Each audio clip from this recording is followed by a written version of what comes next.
Ever wondered how anesthesia works and what some of those complex terms actually mean? Well, you're not alone. Anesthesia, while crucial in modern medicine, is a field filled with intricate terminology that can feel like a foreign language to the uninitiated. But don't fret, because today we're going to break down 3 of these terms that are fundamental to understanding how anesthesia works.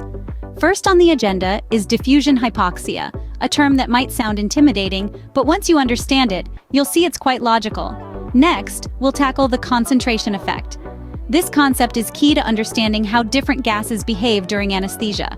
And last but not least, we'll demystify the second gas effect.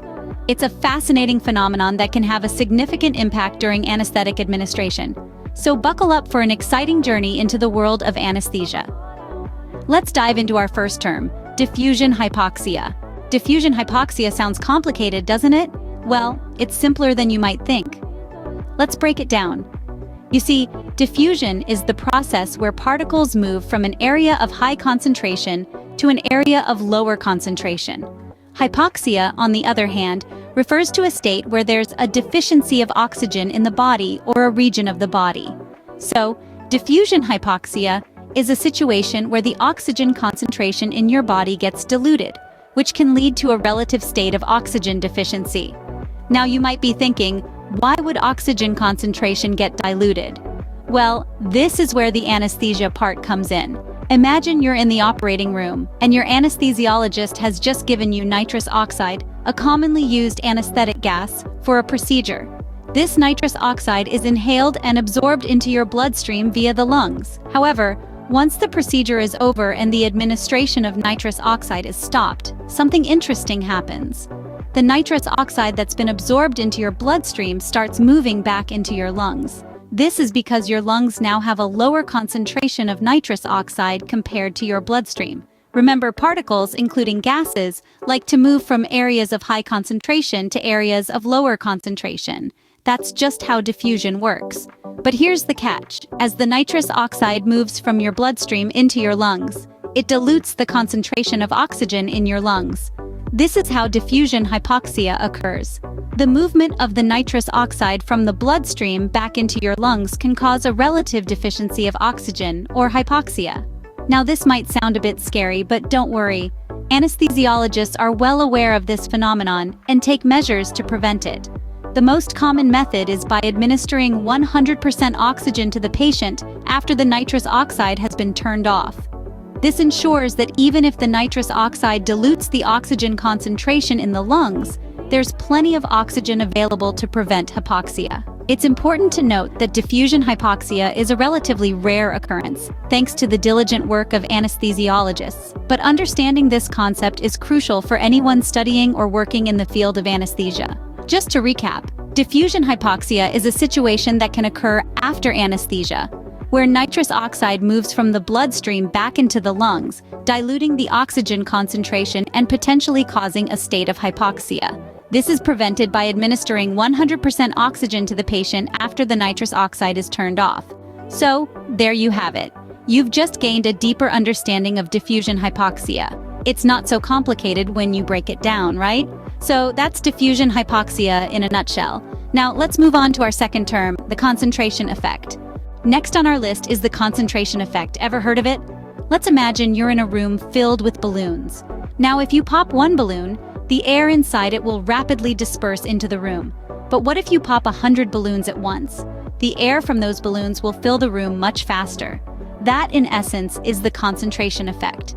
In the world of anesthesia, gases behave a lot like the air in those balloons.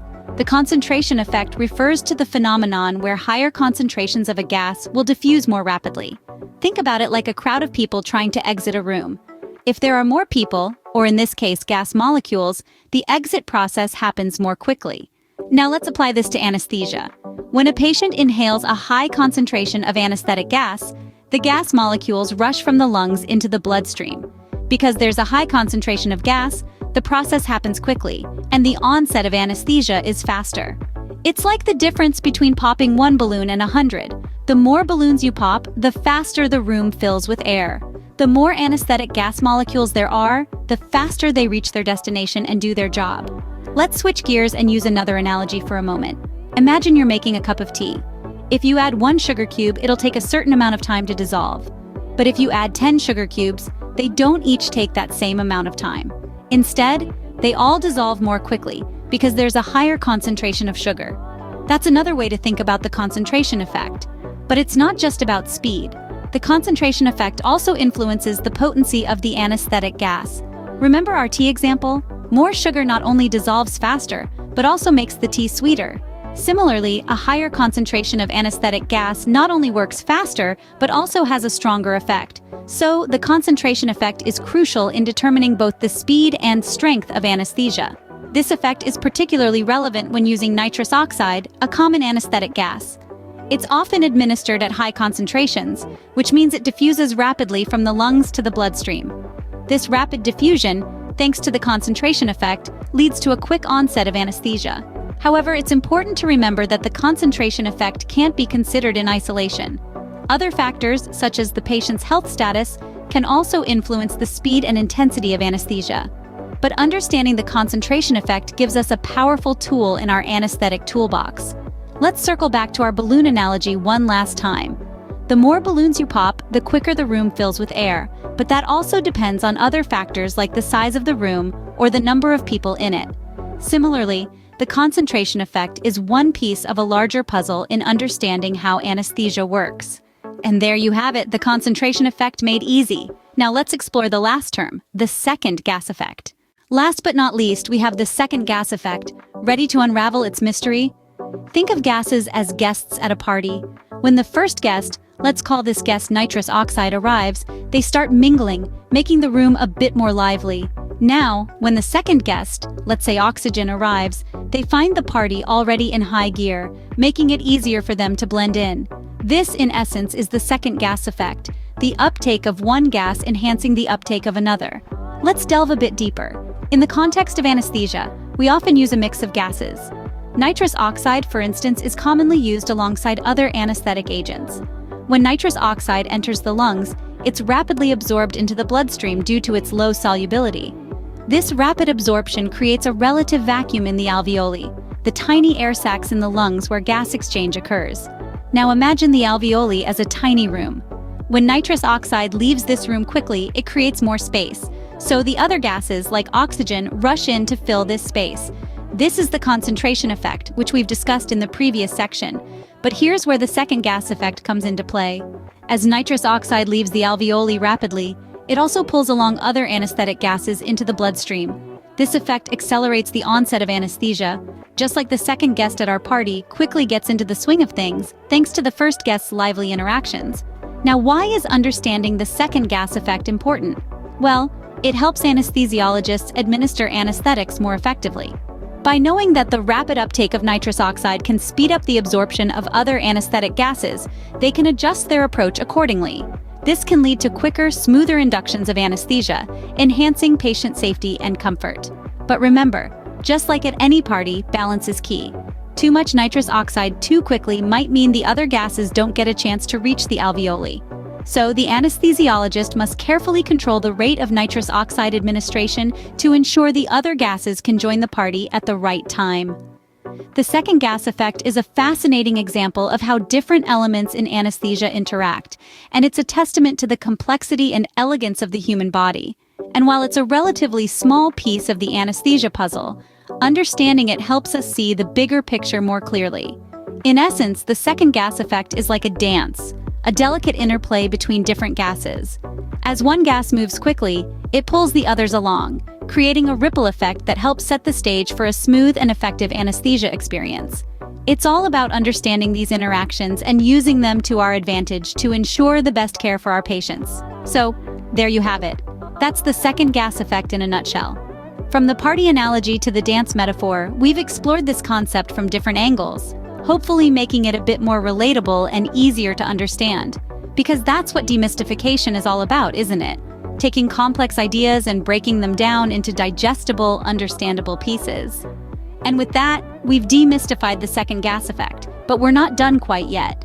So we've covered diffusion hypoxia, the concentration effect, and the second gas effect. Let's quickly recap what we've learned.